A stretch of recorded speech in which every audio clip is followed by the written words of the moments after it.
Hello guys, ഇത് നമ്മുടെ ഇന്റേൺഷിപ്പിന്റെ 5ാമത്തെ ദിവസമാണ്.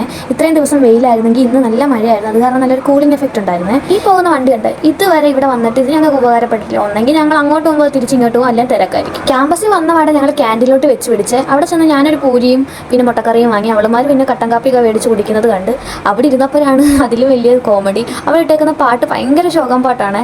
കുട്ടുവാണെങ്കിൽ ആകെ സങ്കടപ്പെട്ടിരിക്കുകയായിരുന്നു. അതിൻ്റെ കൂടി ഈ പാട്ടും കൂടെ ആയപ്പോൾ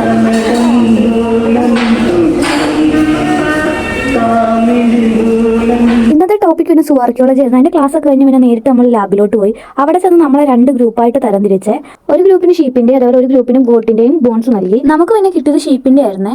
അത് നമുക്ക് പിക്ചർ തന്നിട്ടുണ്ട്, അതിനനുസരിച്ച് നമ്മൾ ഈ ബോൺസ് എല്ലാം അറേഞ്ച് ചെയ്യണം. അതായിരുന്നു നമ്മളുടെ ടാസ്ക്. നമ്മുടെ കൂട്ടത്തിൽ ആരതിക്കും സാരംഗിക്കും മാത്രമുള്ള ഈ ബോൺസിനെ പറ്റി നല്ല കൃത്യമായ അറിവ്. ഞാൻ പിന്നെ ഫിസിക്കൽ എഡ്യൂക്കേഷൻ ക്ലാസ്സിന് അത് ശ്രദ്ധിച്ചിരിക്കാത്ത കാരണം ഈ ബോൺസിന്റെ ഒക്കെ നെയിം മറന്നു. ഇത് എവിടേക്ക് ഇരിക്കുന്നതെന്നും ഓർമ്മ പോലും ഇല്ലായിരുന്നു. നമ്മൾ പഠിക്കുന്ന കാര്യം എക്സാമിന് വേണ്ടി മാത്രമല്ല, അത് നമ്മുടെ ജീവിതത്തിൽ എപ്പോഴെങ്കിലും ഉപകാരപ്പെടും എന്ന് പറഞ്ഞിട്ടില്ലേ, അതേപോലെ എനിക്ക് തോന്നിയായിരുന്നു ആ സമയത്ത്. എന്തോ ഭാഗ്യത്തിന് അവളുമാരുള്ളതുകൊണ്ട് നമ്മൾ ഇത് കറക്റ്റായിട്ട് അറേഞ്ച് ചെയ്ത് കേട്ടോ.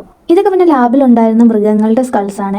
അതിന്റെ താഴത്തെ ട്രൈക്കകത്ത് അതിന്റെ ബാക്കി ബോൺസും അവർ അറേഞ്ച് ചെയ്ത് വെച്ചിട്ടുണ്ട്. ഈ ബോൺസിന്റെ ഒക്കെ നെയിം അറിയാൻ നമുക്ക് ഒരു പണിയും നടക്കത്തില്ല കേട്ടോ. ഇവിടെ ഉച്ചയ്ക്ക് തന്നെ ഫുഡ് കഴിച്ചു കഴിഞ്ഞിട്ട് നമ്മൾ തിരിച്ച് പിന്നെ ലാബിൽ വന്നു. പ്രാക്ടിക്കൽ സെക്ഷൻ ബാക്കി ചെയ്യാനുണ്ടായിരുന്നു. നമ്മളെല്ലാവരും പിന്നെയും കുറെ ഗ്രൂപ്പായിട്ട് തരംതിരിച്ചു.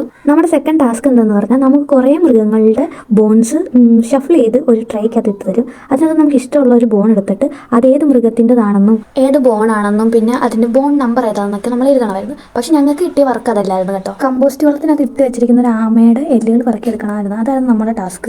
ലാബിൽ ഇരിക്കുന്ന എല്ലാ മൃഗങ്ങളും നമുക്ക് എക്സ്കവേഷനിലൂടെ കിട്ടിയതല്ല, ചിലതൊക്കെ ആക്സിഡന്റിലൂടെ കിട്ടിയതൊക്കെയാണ്. അതിന് നമ്മൾ 2 രീതിയിൽ ബോൺസ് കളക്ട് ചെയ്യാൻ വേണ്ടി യൂസ് ചെയ്യും. ഒന്ന് പറഞ്ഞാൽ ഒന്നെങ്കിൽ വേവിച്ചിട്ട് അതിന്റെ ബോൺസ് കളക്ട് ചെയ്യും, അല്ലെങ്കിൽ കമ്പോസ്റ്റ് വളത്തിനകത്ത് വെച്ചിട്ട് പണിയെടുക്കണത്. അപ്പോൾ ഇന്നത്തെ വീഡിയോ ഇത്രേ ഉള്ളൂ. Bye bye.